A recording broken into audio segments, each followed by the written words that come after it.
এই পর্যন্ত আমরা যে রোগীগুলো দেখলাম এই পর্যন্ত কোনো আল্লাহর রহমতে কোনো রোগী খারাপ হয় নাই বা মৃত্যুবরণ করে নাই। আমরা হয়তো 2-3টা রোগী বেশি খারাপ দেখে আমরা ঢাকা রেফার করেছি, সেগুলো আবার চিকিৎসা নিয়ে 2-3 দিন পরে ফেরত আসছে, ওরা সুস্থ আছে সবাই। তো ডেঙ্গুর ব্যাপারে যেটা বলবো যে এর আগের বার যখন আমরা ডেঙ্গুগুলো দেখতাম গত বছর বা এর আগের বছর, তো রোগীগুলা যখন হচ্ছে যে ওরা ঢাকা বা চিটাগাঙে 1 সপ্তাহ বা 2 সপ্তাহ ছিল, ওইরকম একটা হিস্ট্রি ছিল যে ওরা ওখানে অবস্থান করছিল, ওখান থেকে হয়তো ভাইরাসটা তাদের শরীরে আসছে। কিন্তু এবারকার যে রোগীগুলো সেগুলো হচ্ছে যে ওরা ঢাকা বা অন্য কোনো জেলায় যাওয়ার কোনো ইতিহাস নাই, ওরা লোকালেই ছিল। তার মানে হচ্ছে যে এই ভাইরাসটা বা এই মশাটা এখানেই আছে, এখান থেকে তাদের শরীরে ঢুকছে। তো আমরা বলতে পারি যে লোকাল অবস্থান থেকে তাদের শরীরে এটা ঢুকছে। এবং যে রোগীগুলো বেশি পেয়েছি ম্যাক্সিমামগুলো হচ্ছে যে হাজীগঞ্জ পৌরসভার ইন অ্যান্ড অ্যারাউন্ড কাছাকাছিই ছিল, যেগুলো আশেপাশেই ছিল। আর মোটামুটি আমাদের যেই উপজেলা স্বাস্থ্য কমপ্লেক্সের যে রোগীগুলো এসেছে এর মধ্যে এই পর্যন্ত কোনো খারাপ ঘটনা ঘটেনি, মোটামুটি সবাই সুস্থ হয়ে চলে গেছে। তো এই হচ্ছে আমার কথা। সুস্থ হয়ে গিয়েছে ঠিক আছে, বাট আমাদের হাজীগঞ্জ উপজেলা স্বাস্থ্য কমপ্লেক্সে গত মাসে কতজন রোগী ভর্তি হয়েছিল? গত মাসে আমরা আনুমানিক 35 থেকে 37 জন রোগী এ পর্যন্ত আমাদের এখানে ভর্তি হয়েছে। আর আউটডোরে চিকিৎসার হিসাবটা আপাতত আমরা দিতে পারছি না, এটা একটু সময় লাগবে। ও, এটা হলো ভর্তিটা, মানে ভর্তিটা শুধু 35-37 জন। ইন অ্যারাউন্ড ধরেন আপনি তো উপজেলা স্বাস্থ্য কমপ্লেক্সের দায়িত্বে রয়েছেন এবং সবাই আপনাকে চিনে।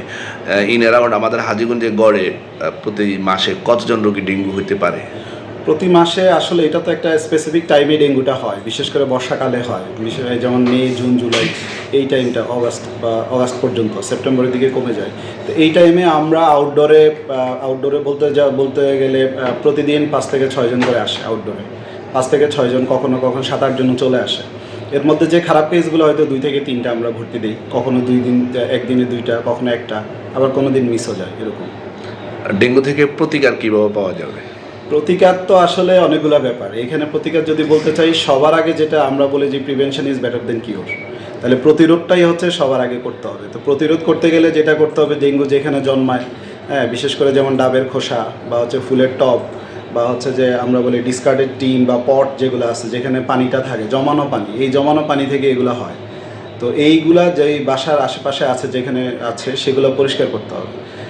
এই ব্যাপারে আরেকটা হলো জনসচেতনতা। এটা শুধু ডাক্তারদের মানে নিজেরাই কাজ করবে এরকম না, পৌরসভা বা উপজেলা প্রশাসন বা অন্যান্য যে সামাজিক অঙ্গ সংগঠনগুলো আছে, তাদের ক্ষেত্রে ডেঙ্গু নিয়ে সচেতনতা তৈরি করতে হবে। তাহলে মানুষজন বুঝবে যে ডেঙ্গু কোথা থেকে জন্মায়, কিভাবে আসে, তাহলে আমরা এই নিয়ে এটা প্রতিরোধ করতে পারবো। আর চিকিৎসার ক্ষেত্রে হচ্ছে যেগুলো যে কিছু এই ব্যাপারে হচ্ছে আমাদের ডাক্তারদের কাজ করবে, আমরা বলতে পারবো যে কোন রোগীটা হচ্ছে যে খারাপ লক্ষণ, কোন কোন জিনিসগুলো, এগুলো নিয়ে আমরা প্রচারণা করলে লোকজন সচেতন হতে পারবে। আর যাদের ডেঙ্গু হবে ওদের উচিত হচ্ছে যে অন্তত একজন ডাক্তারের পরামর্শে থাকা, যেখানেই হোক, তাহলে বুঝতে পারবে যে কোনগুলো তার হচ্ছে বিপজ্জনক লক্ষণ, কখন তাকে হসপিটালে ভর্তি হতে হবে, কখন তার একজন ডাক্তারের শরণাপন্ন হতে হবে। তাহলে হচ্ছে যে ডেঙ্গু টোটাল আমরা ডেঙ্গু থেকে আমরা একটা খারাপ অবস্থান থেকে আমরা মুক্তি পেতে পারি। যে আরেকটা কথা বলছিলেন যে ডেঙ্গু হলো 4 ধরনের ডেঙ্গু রয়েছে, টাইপ 1, টাইপ 2, টাইপ 3, টাইপ 4, মানে 4টা ডেঙ্গুর লক্ষণ রয়েছে।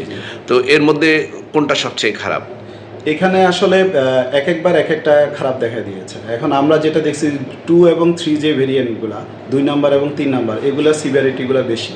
এ পর্যন্ত আমরা যতটুকু আমাদের ন্যাশনাল যে ডাটাগুলো আছে সেখান থেকে আমরা দেখি আর কি এইরকম। এখন আসলে আমাদের এখানে তো এই সেরোটাইপগুলো করা হয় না, এগুলো হচ্ছে যে রিসার্চ পারপাসে করা হয়, ঢাকাতে সম্ভব, আমাদের এদিকে তো এগুলো করা আমাদের জন্য পসিবল হয় না।